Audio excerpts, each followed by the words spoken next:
Welcome to the NFL Pre-Lock Show here on RotoGrinders. I'm Jordan Cooper, a.k.a. Blenderhd, Blender HD. If you're going to follow me on Twitter, joined by Tim Buell, Mr. TastefulTides, as well as Andre. Andre's joining us for a short bit. We're going to be covering the Monday night football game. Steelers, Colts, 39.5 total. They always get me to Tim. It's always me and you for these. Who knows how good this game is going to be, but we'll have to talk about it. But first, Andre, you're using Parlay IQ. Can you tell us a little bit about what Scores and Odds Parlay IQ does, and why, before we talk about the DFS stuff, that they should go over there and then kind of put together their those FanDuel SGPs are very easy to calculate on that side. Yeah, definitely. So Parlay IQ is a tool that we have here at RotoGrinders where it gives you, Scores and Odds and RotoGrinders, I should say, where we pretty much try to calculate the best percentages in about like 5,000 simulations, a little bit less, but 5,000 simulations of what they predict is going to happen on any given slate, I guess you could say, or game. So I try to pick the best odds you can, and obviously it's kind of late to begin this in. So the odds are not going to be as good as it was earlier in the day, because that's where you really want to try to take advantage of the books, is getting these bets in as early as possible, where the lines are where you're able to take over the lines that are a lot softer. So before they tighten it up as they get closer and closer to game time. So here's some of the bets that I like today personally. Going over here. As you can see, I like George Pickens to get over 43.5 receiving yards. I think that's a good option to have, especially part of the passing game with Pickett, which will then lead to actually Pickett. I'm going to skip this guy real quick, but Kenny Pickett to get over 216 passing yards. So I think that the Pittsburgh Steelers will be down pretty much the whole game. So I think they're going to have to throw to get back in the game. And that Pickens combination, I think it's a good combination to kind of have here on this sheet. And then I also do like Alec Pierce to get under 33.5 receiving yards. I like him for over 25, but under 33. So this is the kind of sweet spot where I think that it's a happy medium where we think we can get in here. So I think that this can definitely work for sure. And then also I like Deontay Johnson, another one of Kenny Pickett's receivers, to get over 44.5 receiving yards. The book should offer for 733, and right now we're getting it for about. Let me check again. Sorry, it's 633 right now. So about $100. Like I about plus $100, $100 less. It's kind of like I said. The books have just been it's changed since the earlier in the daytime, but I think that this is still a good odds to hit today. So I would just try to go lock that in today and take advantage of that plus 663 odds and try to win you some money. Greg Klosick in the YouTube chat. And by the way, if you're in the YouTube chat, give me those thumbs. You know how much I like those. Helps us out. This is free content. If you want to continue seeing some great free content here from RotoGrinders, keep on hitting that thumbs up button. But Parlay IQ, what it essentially does, it's very similar to our Showdown sim tool. Yeah. Right? It's a simulation methodology where it's going to go and run the game out. It's going to it's going to simulate the entire game with all the stats that we know, right? And go play by play and run out the game. And then run out the game again. And then run out the game again. And do that 1,000 times, 5,000 times, a decent period of times. And then see what is correlated to one another. Now, these same game parlays, obviously, since they're in the same, you could correlate. Like, obviously, if George Pickens, if Kenny Pickett throws for 300 yards, it's quite probable that George Pickens has more than 43.5 yards, right? Like it's much more probable. How often does that happen together? And then how do you piece these things together that it beats the same game parlay odds that you're given? Because on FanDuel, they will incorporate that. You can't just I'm gonna bet Kenny Pickett 500 alternate line 500 yards, and Kenny Pickens alternate line 10 yards. If I'm just very extreme. Like, if one is like plus 800, adding the second one may not move it much, because it's like, it's so correlated that you're not going to, it's not like you're getting much value. Most likely, most likely, if Jonathan Taylor has 4+ touchdowns, Colts winning the game is not going to add that much extra money that you're getting. But how much is that correlation? Well, that's pretty much what this tool does to see, based on our simulations, which is more our efficient simulations versus the inefficient lines that you have on FanDuel. So that's essentially what Parlay IQ is doing. It's particularly to build these same game parlays. Yep, exactly. You pointed it right on the head, Blender, and that's why you're great at explaining things and teaching things. You should actually host a little, theory of sportsbook on this type of subject, because I think you'd be great at it too. Well, that's what I mean. I don't necessarily play the SGPs, but I mean, I'm not in a legal betting state, so I do play Prize Picks and Underdog. Yeah, and you bring out the number one point.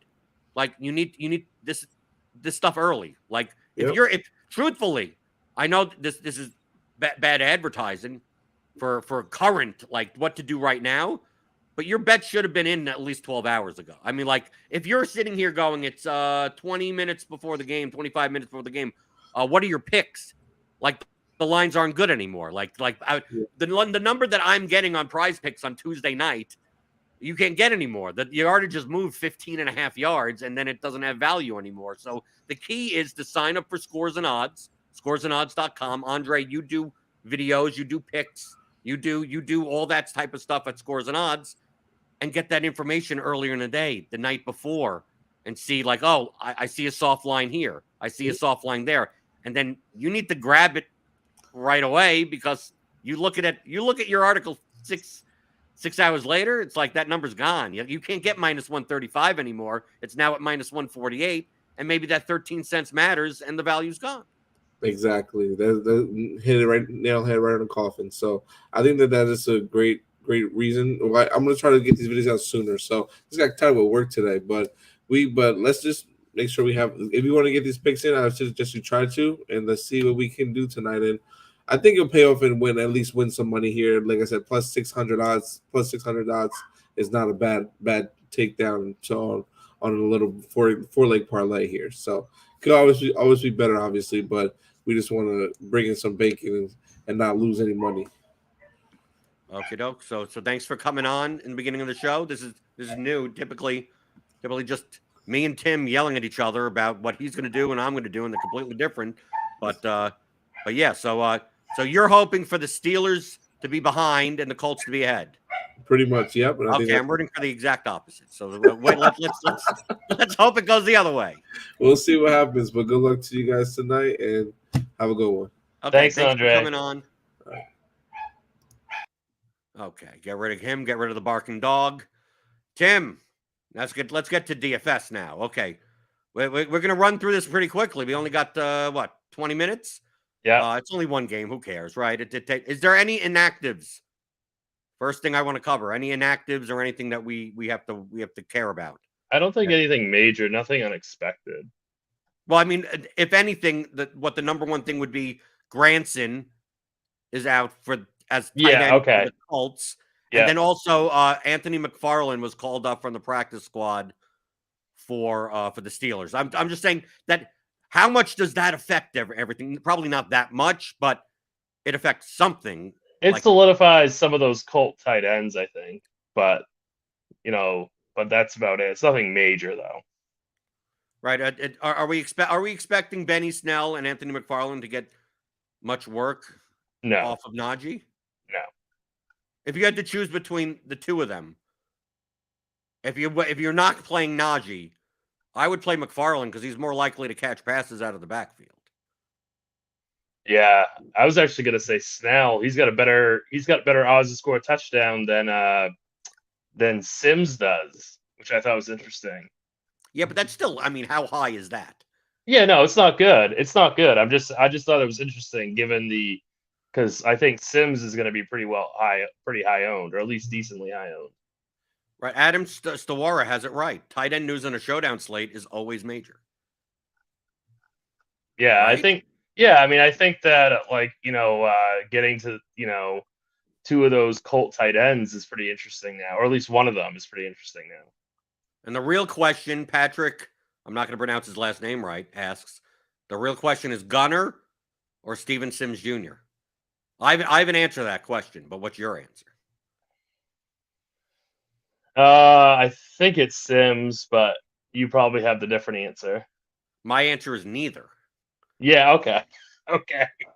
And I'm typically a fan of like the $200 guys. Right. And so am I, Blender, and I don't have either one. So Right. I guess my answer is neither one too. But I was just saying from a 1v1, I'd rather go Sims. If you run median optimals, like if you run high median lineups, you're gonna get them in your lineup. So like if you're running Jonathan Taylor, Najee Harris lineups, Steven Sims or Gunner is gonna be in a lot of those lineups. So if you're gonna play one of them and you want to be less duped, you're leaving money on the table. And then at that point, why am I like I'm playing 5 lineups today, and I'm playing primarily smaller field, like not as small field as you, but I'm playing like the $33 contest. I'm playing one lineup in the 222. So we're talking about somewhere between 1,000 and 5,000 entries rather than 100,000 entries. I just think that those builds are overowned because I think the running backs are overowned. So if I'm going to play those $200 guys, I'm going to play it in a non-Taylor or a non-Harris lineup. And once I don't play Taylor or Harris, I don't need the $200 player. Like that. The thing, that's the thing, is like the reason I was trying to put pieces together. And it's like these lineups with Sims in it, I could play like a kicker. So it's like, can this guy beat the kicker? It's like, I guess it can, but I'd rather compete against the lineups that don't have the running backs than compete against the lineups that do. It's like I'm rooting. It's typically, Tim, between me and you. We talked before the show. It's like I'm probably going to be on the complete opposite side of you, and you started with, it's like, I don't know, I'm doing something weird. I'm playing neither quarterback. And then I looked, I heard that, and I'm like, that's not the weird thing. That's the popular thing. I don't know about that. No, how could that be? Oh, what are you kidding me? The quarterbacks are not going to be. Our quarterbacks are going to be under-owned this slate. Yeah, but they're still going to be super high owned. They're still going to be. They're going to be on a normal slate. Well, they're going to be we have it for 48 and 45%. That's low. We typically get 60, 65 on a quarterback. Sure. But I mean, I'm still going to be. And then how many of these teams are going to fade both of them? A lot. I think you underestimate. I think the 2 most popular captains are Taylor and Harris. Right? Yeah. Okay. So you play. But then the 2 most popular flexes are Pickett and Ryan. No. Is Taylor and Harris. I mean, if I play Taylor and the captain, I mean, look, I can piece it together. If I play Taylor and the captain, right? Taylor and the captain, and then I play Najee Harris in the flex, and then I run this, I've averaged 58.75 per player. And if I run this, like, dude, I get Pickett and Jelani Woods. Like, you have to, in order to get one of the quarterbacks, you have to play either Jelani Woods or Steven Sims or something. But if you don't play any of those, it's like you ain't getting the quarterback. You're playing Paris Campbell. You're playing Pat Freiermuth. So I think you underestimate the fact that in Taylor or Harris, Taylor captains are much harder than Harris captains, only because Harris is a bit cheaper. But I think you underestimate the fact that I think I'm going to be weirder by playing both quarterbacks in a lineup than you will be playing both running backs in a lineup. It's interesting. Yeah. But you don't believe so. You think playing no quarterback is weird. Define weird. Let me give you credit. I think it's the second. Like, I think the most popular build will be running backs with one quarterback. Yes. Okay. We agree on that. Popular would be no quarterback. Then the least popular would be both quarter. I think playing both if you play both quarterbacks and neither running back, to me that's weird. We definitely agree on the one quarterback thing. I definitely agree with that. That'll be the most popular. Now, your lineup makes much more sense for the total and the way these teams run, right? 21 implied total for the Colts, 18.5 for the Steelers. We have Najee Harris is probably going to get 90% of the work, right? Jonathan Taylor is probably going to get 80. I mean, you'll get some Jackson in there, I guess. But I mean, they're the best projected, the 2 best projected plays on the slate. I want to win with less duplication. I want to win. How could I get more contrarian? By saying that this game goes over and it's all passing touchdowns. You said you're playing 5 like primary teams, like 5 main teams, and you said you had 5 different. I'm not playing multi-entry. I'm just playing 5 teams. That's it. You said you had 5 different captains. Yeah. And then are a quarterback, each quarterback in one of those captain spots? I don't have Taylor or Harris as a captain. I have my captains are I have one Ryan lineup, one Pickett lineup, one Freiermuth lineup, one Pickens lineup, and one Pittman lineup. Yeah, I love Freiermuth as a captain today. I didn't do it, but I initially had him, and I think that's just like such. I have Freiermuth Tim in 4 out of my 5 lineups. Yeah, that's really good. And with the A dot of Freiermuth, I think Freiermuth's, to me, I think the least correlative are Harris and Pickens. Okay? The way that they score touchdowns. So Pickens' A dot is typically higher, and Harris gets obviously goal line stuff and dump offs. So it's like it's the complete opposite end of the spectrum. The guys I think Najee Harris are competing against for short yardage stuff and end arounds is Deontay Johnson and Pat Freiermuth. Pat Freiermuth for the tight end corner in the end zone. They're on the 5-yard line and they pass it to Freiermuth. Or they're on the 3-yard line and Harris doesn't get the ball. They do, Deontay Johnson comes across the line and does a sweep. Or we also have Pickett who could run the ball in. So, I get the fact that from a median standpoint, I think Najee Harris, point per dollar wise, is the best play on the slate from just a median perspective. But I see there are so many ways for his ceiling to fail and someone else to benefit in this spot because he could get vultured in so many more ways than a guy like Jonathan Taylor can. When is Matt Ryan running a naked bootleg?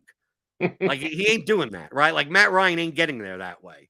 So I'm much more inclined with the Steelers having more cheaper pieces to be light on Harris, even though I'm saying he's the best play. But I'm looking to win first by myself. So I'd rather play the easier leverage is to play these other Steelers like Freiermuth, like Pickens, and then don't play Sims and hopefully he doesn't get 10 points or something. I think that's an easier path to first place than your path, but your path has much higher cash equity than mine. I could be dead a quarter. Najee Harris scores. I could be dead in the first quarter too, and Matt Ryan's throwing 2 touchdowns. I'm like, yep. But that's less likely to happen. I've said it's more likely. Yeah. That the game, it's more likely this game is 17-14 or 17-13. There are 3 touchdowns scored, and it's 2 from Taylor and 1 from Harris, and then some field goals, and that's it. And then a kicker plus defense plus 2 running back type of lineup, and the highest scoring receiver wins. That's the most likely outcome. I just don't think it's the most profitable outcome. Yeah, I'm playing Jelani Woods over Steven Sims. Me too. I got Jelani Woods in 3 out of my 6 lineups. Yeah. To me, is there that much of a difference? Do you see any difference between Mo Alley Cox at 3,600 and Jelani Woods at 1,400? Not really. Well, I would even think that Jelani Woods is if they both were 1,400, I'd still play Jelani Woods. I actually was just going to say the exact same thing. So, so I'd much rather play Jelani Woods than Mo Alley Cox. I'd rather play Woods than Sims or Gunner, to be honest with you. So, he's kind of like my favorite cheapie. Obviously, if you need to get it down to the $200 guys, you can. But I didn't feel like that was really that necessary this slate, even though I love playing the $200 guy because I'm more of a single entry player. So I like to get those $200 guys. Patrick in chat is asking about the Steelers' backup running back situation. I mean, we mentioned it before. I mean, I'm just avoiding it. But truthfully, I think Benny Snell is more likely to score a touchdown from like an in-game injury type of angle. But I think McFarland has more like PPR. If you're looking for someone to get 5 points, I think it's easier for McFarland to get 5 points than Snell to get 5 points. But if you're looking for someone to get, 12, Najee Harris gets injured in the first quarter, and Benny Snell runs the ball 20 times. Yes, but really, I'm not factoring in this Steelers running back situation. Like, they almost don't even exist to me. Right, so the answer is it's just very similar to my answer with Gunner versus Sims. It's like I think they're both going to be overowned, and they fit in constructions that are too duplicated. So my answer is neither. And you feel the same way with, like, would you rather play Sims or Gunner, or would you rather play Snell or McFarland? Like, my attitude is that I choose to still play Sims. I'd rather play the receivers than either of the backup running backs anyway. Yes, if you want $200 guys, it's Sims or Gunner. How about Ashton Doolin? No, he's 400. He's double. Is that too much now? You can pay 200 for a guy, but not 400. Ashton Doolin's actually coming in overowned on this slate. on our sim tool. Yeah, because he only projects for like 1.5. I mean, how often is he going to be on the field? Right. I mean, I take a look, like the guys that I X'd out from, I mean, obviously if you're playing large field, you could play anyone. Like, I have no interest in Zach Moss or Zach Gentry. Like, if I'm going to play any of these guys, I'd rather play one of the Colts tight ends or one of the fourth receivers for the Steelers. Right? I mean, right. Moss would only benefit from an in-game injury, essentially? Yeah. Yeah. And even then, Deion Jackson probably still does. That's what I was going to say. I don't even know if he really benefits from an in-game injury. He'd have to, get 2 in-game injuries. I mean, I don't think 1 would be enough. He's just not going to play enough. So I really think it's Gunner or Sims for your super cheapy guys. But like we said, we prefer going to Jelani Woods at 1,400. How about the defenses and the kickers? I don't have a defense in any of my lineups. I'm not interested. I always kind of beat the drum for kickers, even though I know that they're kind of like the fish play, but this is the game for them, and they're both coming in with positive leverage scores. So I say, why not? I think people are more likely to play it's not like they're going to be low owned, but I think the defenses will be more owned than the kickers. Yeah. And especially, I'm considering that the game is indoors, that I think the kicking conditions, these are not very good kickers. Like, Matthew Wright probably was going to be cut this week, but they didn't want to over Thanksgiving or something. But kicking indoors is so much different than kicking outdoors, that, especially with both these coaches, like, I know that we don't have much of a sample size on Saturday, but he doesn't peg me. I don't peg him as, super progressive analytics type.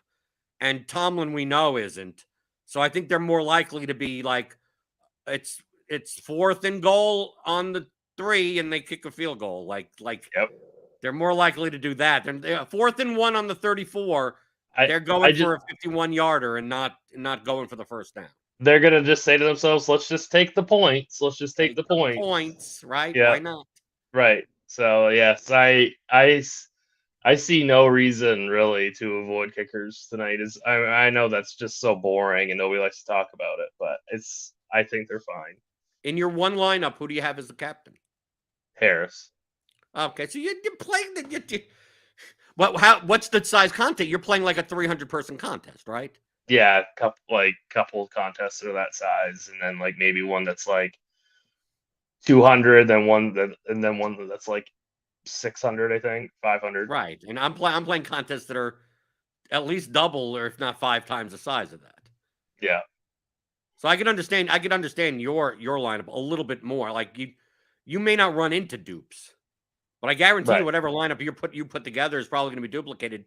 8 to 10 times in my contest that only have 2 to 5,000 entries. You would have hated me last night. I played a team that was due for like 65,000 times or whatever.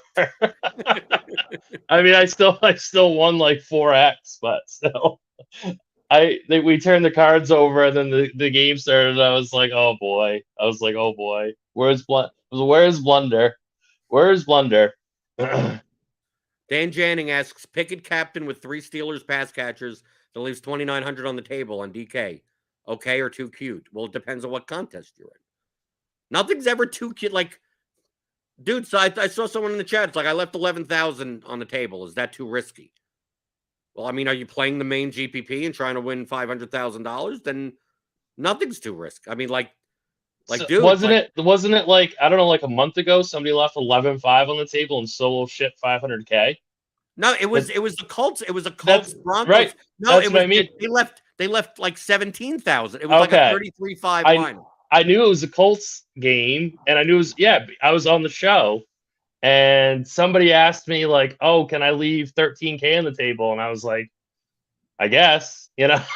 In your type of contest, right. I would say I don't think you need to dial up the leverage and uniqueness to that extent to beat 200 entries, but to beat 50,000 entries, right? Like, dude, dude, you could.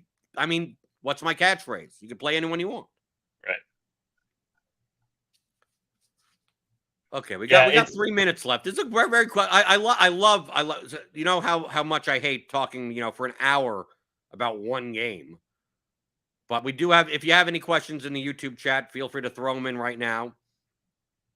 With a Harris captain, this is Patrick asking in the chat, what Ryan pass catchers would you prioritize? I mean, personally, I think from a median perspective, I think Paris Campbell at 6,800 from a median. Obviously, Michael Pittman for a ceiling, and I may be against Andre, but I think for ceiling, I think the range of outcomes of Alec Pierce could be wide. I mean, dude, you're right. He may go under 33.5 yards, but he could also he could get he could catch 3 passes for 100 yards. I mean, he has that amount of upside. I'm playing Alec Pierce. Okay, so you're getting a little off the board. It's just, are you playing Matt Ryan in your lineup? No. Are you playing no quarter? So you're playing no quarterbacks. No quarter. And most of my lineups, I'm playing at least 1, if not 2 quarterbacks. Yeah, I have Alec Pierce, just because his range of outcomes is so huge, and like he's got such good ADOT. Like, Blender, I'm not Mr. Stat guy, but I mean, he to me seems like the perfect wide receiver for Showdown, right? Like he has an explosive ceiling. I mean, he'll have some ownership, but not like out of control ownership, and that's like, to me, the perfect kind of wide receiver for Showdown. Right, it's very similar like Christian Watson. I'm not saying similar type of player, but right. Like someone that could get, like, he doesn't need to see many targets to get a lot of points, but he's also not going to see many targets. So like, dude, what can he do with 3 targets? If he only catches 1 pass and it's 14 yards, like, there you go. Oh well. But he has the upside to, he could break the slate. He has more, to me, he has more upside than Paris Campbell, but Paris Campbell gets there from, 8 to 9 7-yard passes, and maybe he catches 2 touchdowns, and that's why I said from a median perspective, Paris Campbell is much better than Alec Pierce, but he's also going to be like twice his own. Right. Okay, we're a minute away. ANS Comedy, do y'all like Taylor stacked with Ryan and Pierce? Me personally, I think if you play Taylor a captain, I wouldn't play Matt Ryan in the flex. I agree. That's how I ended up kind of with the lineup construction that I have, because I agree with that. And it's very similar to Najee. I think that I either want Najee to get goal line carries, or I want Pickett to run it in. So like I was trying to like not play those two together, and like trying to find different combinations. So if I'm playing Jonathan Taylor, I'm playing Kenny. It's Jonathan Taylor's rushing the ball, and then it's the Steelers passing attack on the other side. And if it's Najee Harris is in the lineup, it's the Colts passing attack. But I'm not doing Taylor and Harris, because I just think that combination is just like from a combinatorial perspective, like way too owned together. And then once you put in like Paris Campbell or something, or George Pickens or Pat Freiermuth or someone in that mid-range, it's like Steven Sims time, Jelani Woods time. Like, and it's like, I don't know. I'm going to have to win a 1v1 against 7,400 people and hopefully not be duplicated that much. Like, that was my thinking. But like I always say, I'm not looking to do what's most probable. I'm like looking to do what's most profitable. And all I have to do is be right once a season, and I've made tons of money. Speechless. I'm really curious. I'm curious to see if it's no quarterback is more popular than two quarterbacks. Why don't we look? I mean, didn't it lock? Yeah, it should have locked. Can you pull that up? Should have locked. Okay, so I'm gonna look in the big GPP. Yeah, okay? in the big GPP. Right. So we should have. Okay, I got no because they didn't record a stat yet. So let me take a look. Kenny Pickett is 40% owned. Okay. So Kenny Pickett's Jonathan Taylor's 72% owned. Jelani Woods is only 12% owned. That's pretty good. Let's see. Matt Ryan is 51% owned. So that's about in line. Yeah, Najee Harris, 59. Yeah. 13% in the captain. Right. Jonathan Taylor is 18% in the captain. Paris Campbell's 40% owned. Yeah, it's about, I mean, still 40% for a quarterback like Kenny Pickett. I think that's under-owned. Steelers defense 17%, Colts defense 19%. So they're much more owned. Yeah. And I'm trying to find is there like a Steven Sims lineup or something? I'm not sure. All the lineups towards the top have defenses in it, so they're less likely to have a $200 player. Right. Okay. I don't mind a 40% owned quarterback. It'll be interesting. I mean, we'll have to see what happens. I mean, if there are rushing touchdowns, you're going to be doing well. If there's passing touchdowns, I'm going to be doing well. That's right. That's really what it comes down to. Yeah. So one of us is probably going to do well. Yeah. No, what it's going to be is what's going to happen, Tim? No. Pick sixes on both sides. Right. Yeah. And then Right. a bunch of field goals, pick sixes, and then a bunch of stalled drives with field goals. Right. Incomplete passes and field goals. So double defense, double kicker, right? 33-5 total lineup. That's the one that wins. Right. Okie doke. Give me those thummy thumbs on your way out the door tonight. Enjoy Monday Night Football. It seemed like such a rush show, Tim. It seemed like we just flew by. I know. We started 7:45 and then Andre's on. He's blabbing about Parlay IQ, right? Talking about all the things that I need to happen that he's betting against, right? Yeah. So Tim, where can people find you? At TastefulTides on the Twitter sphere, and then right here on RotoGrinders. Yeah, you can find me here. I'll be on tomorrow morning, 11 a.m. for the DFS pregame show. So check it out. Hit the subscribe button. Hit the notification bell, and we'll see you. We'll see you next week. Every Monday, every Thursday, every Sunday for all the football games on the Pre-Lock Show here on RotoGrinders.com.